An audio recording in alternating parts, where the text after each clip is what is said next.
স্বাগত দীপ্ত সংবাদে আপনাদের সাথে আছি আমি আনোয়ারুল আলম। ঢাকা 11 আসনে বিএনপি প্রার্থী এম এ কাইয়ুমের প্রার্থিতা চ্যালেঞ্জ করে এনসিপির প্রার্থী নাহিদ ইসলামের রিট সরাসরি খারিজ করেছে হাইকোর্ট।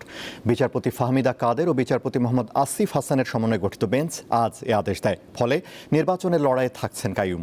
দ্বৈত নাগরিকত্ব ও তথ্য গোপনের অভিযোগে সোমবার বিএনপির এই প্রার্থীর বিরুদ্ধে রিটটি দায়ের করেন জাতীয় নাগরিক পার্টি এনসিপির আহ্বায়ক নাহিদ ইসলাম। চট্টগ্রাম 4 আসনে বিএনপির প্রার্থী আসলাম চৌধুরী নির্বাচনে অংশ নিতে পারবেন। আজ প্রধান বিচারপতি নেতৃত্বাধীন আপিল বিভাগ এ আদেশ দিয়েছে। তবে চলমান আপিল নিষ্পত্তি না হওয়া পর্যন্ত ওই আসনের চূড়ান্ত ফল প্রকাশ স্থগিত থাকবে বলে আদেশে বলা হয়েছে। এছাড়া চট্টগ্রাম 2 আসনে বিএনপির সরওয়ার আলমগীর ও শেরপুর 2 আসনে বিএনপির ফাহিম চৌধুরী নির্বাচন করতে বাধা নেই বলে আদেশ দিয়েছে আপিল বিভাগ। যারা রিটার্নিং কর্মকর্তা কর্তৃক মনোনয়ন বৈধ হয়েছেন, নির্বাচন কমিশনে তাদের বিরুদ্ধে প্রতিদ্বন্দ্বী জামাতের প্রার্থীরা নির্বাচন কমিশন তাদের মনোনয়ন বাতিল চেয়েছেন। তৎসত্ত্বেও নির্বাচন কমিশন উভয় পক্ষের কথা শুনে বক্তব্য শুনে তাদের আপিল নামঞ্জুর করেছেন। অর্থাৎ এ সকল বিএনপি প্রার্থীর প্রার্থিতা তারা বৈধ বলে ঘোষণা করেছেন। জামায়াতে ইসলামের আমির শফিকুর রহমান বলেছেন, এবারে নির্বাচন কোনো সাধারণ নির্বাচন নয়, এটি জাতির ভাগ্য দাঁড় করিয়ে দেওয়ার ভোট। আজ ময়মনসিংহ শহরের সার্কিট হাউস মাঠে নির্বাচনী জনসভায় তিনি কথা বলেন। শফিকুর রহমান দাবি করেন, দেশের মানুষ পরিবারতন্ত্র ও কোনো গোষ্ঠীর রাজনীতি দেখতে চায় না। জামায়াতে ইসলামী ক্ষমতায় গেলে পাচার হওয়া টাকা ফিরিয়ে আনা হবে। আবারও বললেন শফিকুর রহমান। তিনি ময়মনসিংহের উন্নয়নের প্রতিশ্রুতি দেন। এর আগে কিশোরগঞ্জের কটিয়াদীতে নির্বাচনী জনসভা করেন শফিকুর রহমান।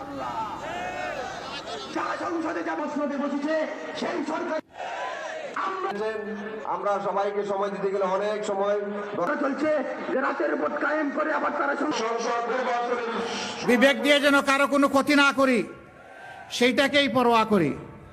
তোমাদের ওই সমস্ত জিনিসের জবাব দেওয়ার সময়ও আমার নাই। আমরা জনগণকে নিয়ে কি স্বপ্ন দেখি, বাস্তবেই বা কি করেছি, সামনেই বা কি করব, এইটা বলারই সময় পাই নাই। তোমাদের ওই সমস্ত নোংরা জিনিসে পড়ে থাকার কোনো সময় আমাদের নাই।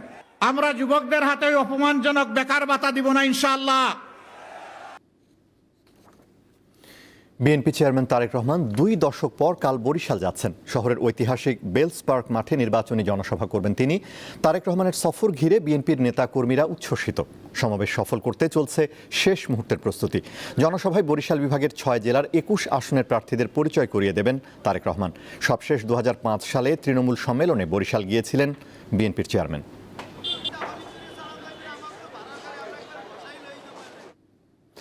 চট্টগ্রাম বন্দরে নিউ মুরিং কন্টেনার টার্মিনাল বিদেশি প্রতিষ্ঠান ডিপি ওয়ার্ল্ডকে ইজারা দেওয়ার সিদ্ধান্তের প্রতিবাদে নতুন করে 24 ঘন্টার কর্মবিরতি পালন করছে বন্দর রক্ষা সংগ্রাম পরিষদ। আজ সকাল 8টা থেকে শুরু হওয়া এই কর্মসূচিতে অংশ নিয়েছেন শ্রমিক কর্মচারীরা। তাদের ডাকা টানা 4র্থ দিনের কর্মবিরতিতে চট্টগ্রাম বন্দরে সৃষ্টি হয়েছে অচলাবস্থা। আগের 3 দিন 8 ঘন্টা কর্মবিরতি থাকলেও আজ থেকে 24 ঘন্টা কর্মবিরতি চলছে। এর ফলে পণ্য পরিবহন কার্যক্রম ব্যাহত হচ্ছে এবং বন্দর ও বেসরকারি আইসিডিতে বাড়ছে কন্টেইনার জট। এতে ক্ষতির মুখে পড়ছেন ব্যবসায়ীরা। অপ্রীতিকর পরিস্থিতি এড়াতে বন্দরের একাধিক প্রবেশ মুখে অতিরিক্ত পুলিশ মোতায়েন করা হয়েছে।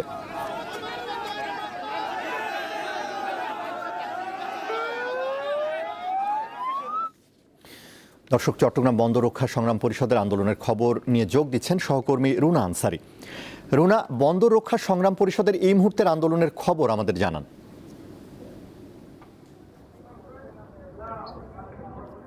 আনোয়ার, আমরা কিছুক্ষণ আগে ছিলাম তাদের আন্দোলনে। তারা প্রায় 1.5 ঘন্টা চট্টগ্রাম বন্দরের যে টোল রোড সেটি অবরোধ করেছিলেন এবং এরপরে 1.5 ঘন্টা পর তারা একটি বিক্ষোভ মিছিল সহকারে আজকের মতো তাদের যে বিক্ষোভ সেটি তারা সমাপ্ত করেছেন। তবে এখন পর্যন্ত তাদের অবরোধ যেটি ধর্মঘট কর্মবিরতি সেটি চলছে। আপনি নিশ্চয়ই দেখছেন আমার ক্যামেরায়। আমরা চট্টগ্রাম বন্দর 4 নম্বর গেটের ভিতরেই আছি, যেখানে পণ্য ওঠানামা করে, যেখান থেকে পণ্য ডেলিভারি যায় সেখানে আমরা আছি। এখানে দেখছেন, এখানে অন্যান্য সময় যেভাবে এখানে এখানকার কর্মচঞ্চল মানুষের সময় কাটে, এখানে পণ্য ডেলিভারি হয়, এখান থেকে কন্টেনার উঠানামা করে। আজকে কিন্তু সেটি নেই, একদমই শুনশান নীরবতা, কোনো ধরনের কাজ এখানে চলছে না, পুরোপুরি বন্দর একদমই শাটডাউন চলছে। আপনি নিশ্চয়ই দেখছেন আমার ক্যামেরায়। গত 3 দিন ছিল 8 ঘন্টার ধর্মঘট, আজকে যেহেতু 24 ঘন্টার ধর্মঘট, গত 3 দিন রাতে 8 ঘন্টা ধর্মঘটের পরে রাতে কিছুটা এখানকার কন্টেনার উঠানামা করলো, আজকে কিন্তু একদম সম্পূর্ণ বন্ধ রয়েছে। যার কারণে ব্যবসায়ী নেতৃবৃন্দের সাথে আমরা কথা বলেছি, তারা আশঙ্কা করছেন আজকে 24 ঘন্টার পর যদি আবারও পুনরায় ধর্মঘট দেওয়া হয় তাহলে চট্টগ্রাম বন্দরের অবস্থা কিন্তু ভয়াবহ হবে, কন্টেনার জট ভয়াবহভাবে কন্টেনার জট সৃষ্টি হবে এবং পণ্য যদি ডেলিভারি দিতে না পারে সেক্ষেত্রে যারা ব্যবসায়ীরা রয়েছেন, যাদের পণ্য বাইরে তারা রপ্তানি করবেন, তাদেরও কিন্তু ব্যবসায়ীদের অবস্থা খুবই খারাপ হয়ে যাবে। যার কারণে তারা আহ্বান জানাচ্ছেন এই সমস্যা যেন দ্রুত সময়ের মধ্যে নিরসন করা হয় এবং যারা ধর্মঘট করছেন, শ্রমিক কর্মচারী স্কপ যারা ধর্মঘট করছেন তাদেরকে কিন্তু ধর্মঘট থেকে সরে আসার জন্য কিন্তু তারা আহ্বান জানাচ্ছেন। তো এখন পর্যন্ত চট্টগ্রাম বন্দর কিন্তু স্থবির অবস্থায় আছেন, কোনো ধরনের কার্যক্রম চলছে না, পুরো বন্দরই কিন্তু শাটডাউন আছে। আনোয়ার। রুনা, আপনাকে ধন্যবাদ। চট্টগ্রাম বন্দর থেকে যুক্ত হয়েছিলেন সহকর্মী রুনা আনসারি। আজ পবিত্র শবে বরাত। এ রাতে মুসলিম উম্মাহ আল্লাহর বিশেষ অনুগ্রহ ও ক্ষমা লাভের আশায় ইবাদত বন্দেগীতে নিমগ্ন থাকেন। ফার্সি শবে বরাত শব্দের অর্থ ভাগ্য রজনী। ধর্মপ্রাণ মুসলমানরা শবে বরাতের রাতে ঘর ও মসজিদে ইবাদত বন্দেগীতে মশগুল থাকেন। পবিত্র শবে বরাতকে আল্লাহর রহমত লাভের এক অসাধারণ সুযোগ হিসেবে গ্রহণ করে দেশ ও জাতির কল্যাণে প্রার্থনা এবং মানব কল্যাণে আত্মনিয়োগ করার আহ্বান জানিয়েছেন প্রধান উপদেষ্টা অধ্যাপক ডক্টর মোহাম্মদ ইউনূস। এক বাণীতে তিনি এ আহ্বান জানান। আন্তর্জাতিক, ভারতের সঙ্গে বাণিজ্য চুক্তিতে সম্মত হয়েছেন যুক্তরাষ্ট্রের প্রেসিডেন্ট ডোনাল্ড ট্রাম্প। ফলে ভারতীয় পণ্যের উপর আরোপিত শুল্ক শতকরা 50% থেকে কমিয়ে 18 ভাগ করা হবে। সোমবার নিজস্ব সামাজিক যোগাযোগ মাধ্যম ট্রুথ সোশ্যালে দেওয়া এক পোস্টে ট্রাম্প জানান, যুক্তরাষ্ট্রের সঙ্গে বাণিজ্যের সব ধরনের শুল্ক ও অশুল্ক বাধা শূন্যে নামাতে সম্মত হয়েছে ভারত। একই সঙ্গে তারা রাশিয়া থেকে তেল কেনাও বন্ধ করবে। তিনি আরও জানান, ভারতের প্রধানমন্ত্রী নরেন্দ্র মোদী যুক্তরাষ্ট্র থেকে জ্বালানি, প্রযুক্তি, কৃষি ও কয়লা সহ বিভিন্ন খাতে বড় অঙ্কের পণ্য কেনার প্রতিশ্রুতি দিয়েছেন। সোমবার সকালে মোদির সঙ্গে ফোন আলাপে বাণিজ্য, রাশিয়া ইউক্রেন যুদ্ধ নিয়েও কথা হয়েছে বলে জানান ডোনাল্ড ট্রাম্প। যৌন অপরাধে অভিযুক্ত জেফ্রি অ্যাপস্টেইনের বিষয়ে যুক্তরাষ্ট্রের কংগ্রেসের তদন্ত কমিটির সামনে সাক্ষ্য দিতে রাজি হয়েছেন সাবেক প্রেসিডেন্ট বিল ক্লিন্টন ও সাবেক পররাষ্ট্রমন্ত্রী হিলারি ক্লিন্টন। হাউস ওভারসাইট কমিটির সমন অমান্য করায় তাদের বিরুদ্ধে কংগ্রেস অবমাননার প্রস্তাব পাশের ঠিক কয়েকদিন আগেই এই সিদ্ধান্ত জানালেন তারা। সোমবার রাতে বিল ক্লিন্টনের ডেপুটি চিফ অব স্টাফ সামাজিক মাধ্যম এক্স বিষয়টি নিশ্চিত করেছেন। তবে এই তদন্ত প্রক্রিয়াকে রাজনৈতিক উদ্দেশ্য প্রণোদিত হিসেবে উল্লেখ করেছেন। বিল ক্লিন্টন অতীতে অ্যাপস্টেইনের সাথে পরিচয়ের কথা স্বীকার করলেও তার অপরাধমূলক কর্মকাণ্ড সম্পর্কে জানার কথা অস্বীকার করেছেন।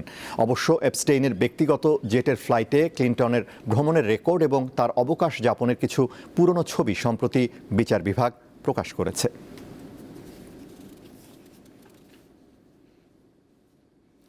খেলার খবর।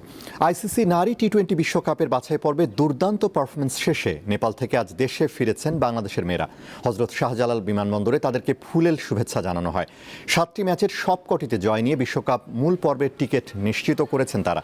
12 জুন থেকে 5 জুলাই পর্যন্ত ইংল্যান্ডের মাটিতে অনুষ্ঠিত হবে আইসিসি নারী টি-20 বিশ্বকাপ। বিশ্বকাপের মতো আসরে সবাই ভালো খেলার জন্য মুখিয়ে থাকে বলে মন্তব্য করেন অধিনায়ক জ্যোতি।